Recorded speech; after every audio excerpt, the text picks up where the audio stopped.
Well,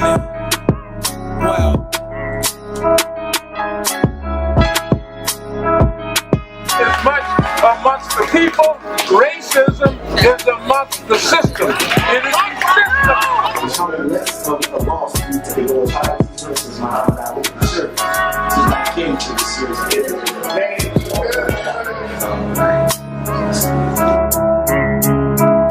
what up? This is Black Hope. What up, RapAboutTV? Shout out to everyone. Right here, RapAboutTV. Catch me in the kitchen. RapAboutTV, we out. All doing it to Rap About TV.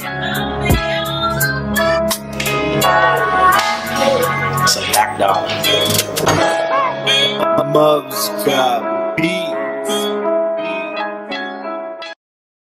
Yo, what's going on, man? You already know what it is. This is another episode of Rap About TV, and look, I got a presence in the room, a special guest, a legend himself. I looked up to him, man. Mr. J Prince himself, man. Thank you for being here with me. Oh yeah, good to be here. Yes. How you doing? How is the trip? How is the promo tours working out for you? Oh man, everything is beautiful. Yes. I mean, all the life.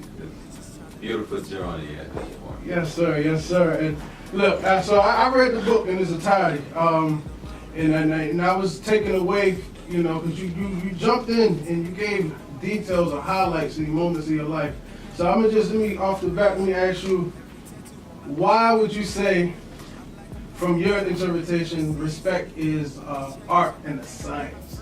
That's deep. A lot of people just see the respect, but I took away art and science. Yeah. Well, the art and science part of it is, you know, the art part is, you know, your imagination, your vision of different things. And, you know, the science is the knowledge, the ingredients that it takes to accomplish the art. And, you know, when you know, wrap those around one another, you know, you can't do nothing but respect it. Yeah, you know what I mean? Yeah. So it's the art and the science being able to accomplish the things that he will bring about respect. Right. So I appreciate what you're doing, and that, you know, you've always been a laid back type of guy. I model my business as such because I'm a laid back person myself. So, you know, going to Rap About TV, you know, I like to get into, like, for the youth to walk away with solutions and ideas. So could you jump into the meaning of getting into this industry and you know, you have powers that be, but you walked away clean with, you know, showing that I'm not to be messed with. So anybody trying to follow in your footsteps, how can you tell them to keep the faith and maintain that their morals that you maintain through these years? Yeah, well, you said an interesting word, faith. Yes. You know what I mean? And you have to have faith in something. I don't know where everybody's faith lie, but for me, you know, my foundation was a spiritual foundation, you know, where I definitely believe in God, and that within itself allowed me to have certain morals about myself. One of the things that I'm big on, and I think a lot of people are big on, you know, respecting a person for having a word. You know, and I've been a man that always had a word. You know, was willing to live and die by my word, and that brought me a lot of credibility. So what do you think, you know, I always say this generation coming up is our most fearless generation we have, but it's needed more guidance. So, you know, how do you, you know, tell each one about respect? Because at first it needs to be within. I think you have to respect yourself in order to, you know, give respect and then in turn earn it. So what do you tell them, you know, that fearless generation coming up? Like, what do you tell them as far as, you know, how to respect yourself first?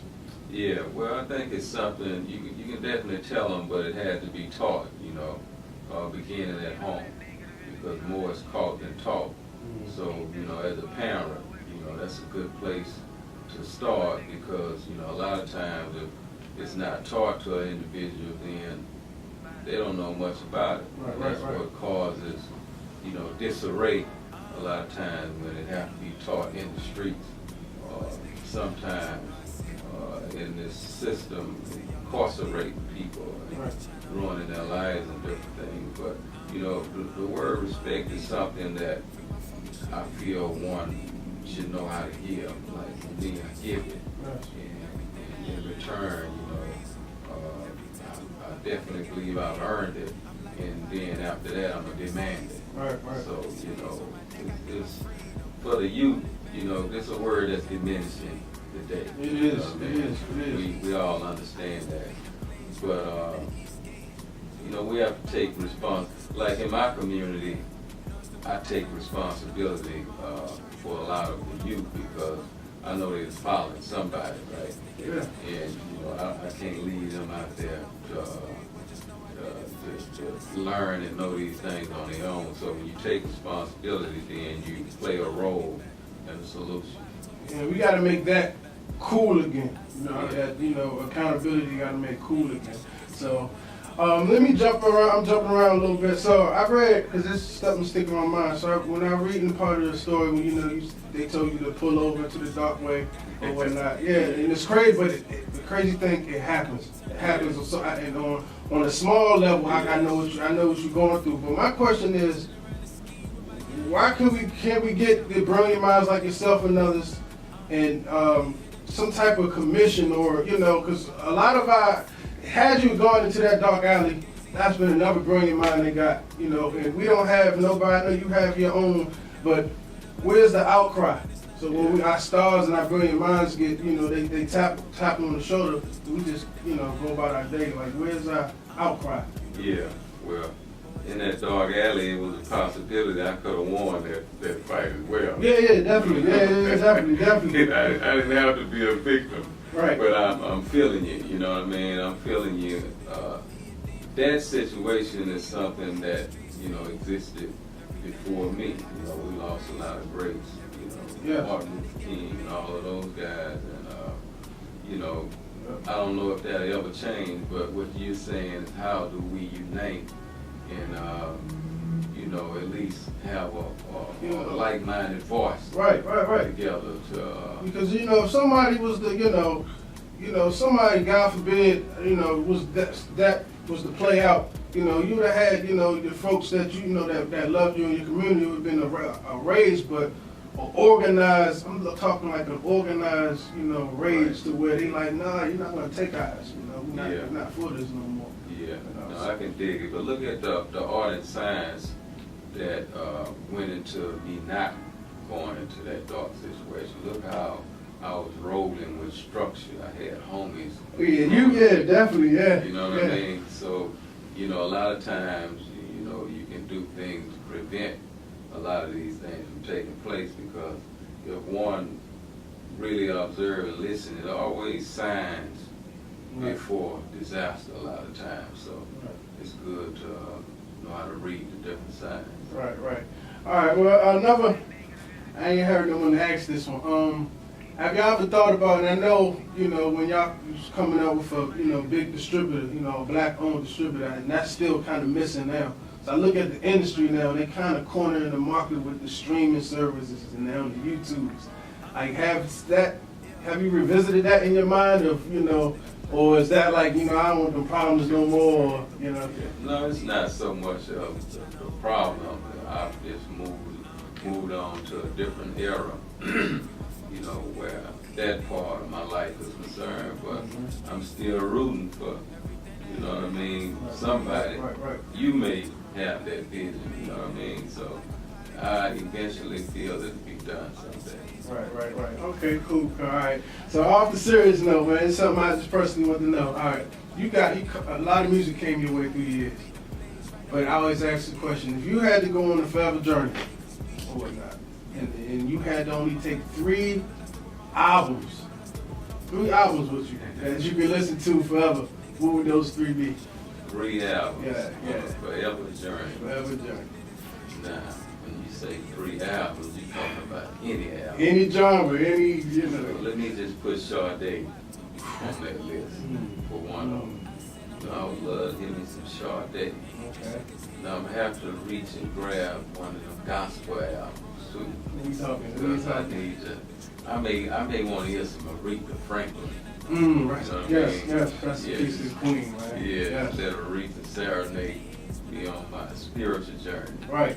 And then from there, what other album would I want? Maybe want a hip hop album. Yeah, I'm thinking, right? Or I may, let me see. Man, Read the shot it. you know what? I may want to just listen to me some Michael Jackson, man. Word, man. I ain't mad at you, man. I ain't mad at that list, man. You know what I mean? I ain't mad at that list. Yeah, I might just moonwalk it out. Right. Yeah. That's dope. All right, let me tap into your boxing right quick. Where do you see yourself in that lane now? In that atmosphere? Are you trying to go back? You working with any young bloods out there? Like, what is that like? Yeah. I'm working with one of the most talented young fighters that exists today. He was our silver medalist, Shakur Stevenson. He actually resides. Check him out. Yeah, he's a bad boy. So, boxing is still my first love. So I'm off into that game, heavy all the time. So. All right. Well, look, man. Listen, I have read all your book. I just studied you up, so I didn't have the same questions usually, because I'm sorry y'all, but I know everything about this man almost, and I advise y'all to check out the book. Any last words? Just all the ones watching this want to come up into this game. Actually, I do have a last question. Management. Is it any point for managers? Where do they stand now in the music industry, or just in business period? Like, is it a point for management per se now? Or has it become every single person is a brand themselves? Yeah, no, I always think it's a place for management. Okay. I manage fighters. Right. So, I can imagine what a lot of their lives would be like without me. And every one of them that I manage would testify that they enjoy having a good manager. You know what I mean? So there'll always be a place for a good manager. Okay, cool. And then what do they managers what type of work ethic do they need to take with them if they want to manage an artist or a boxer? What is that key ingredient you would say? Just have a good plan. Yes. You know what I mean? Know what you manage and know about what you manage. Right. And don't compromise. Yes, sir. No compromise. Well, look, man, like you said, again, rest in peace to the queen, and and it's funny because respect is in the atmosphere.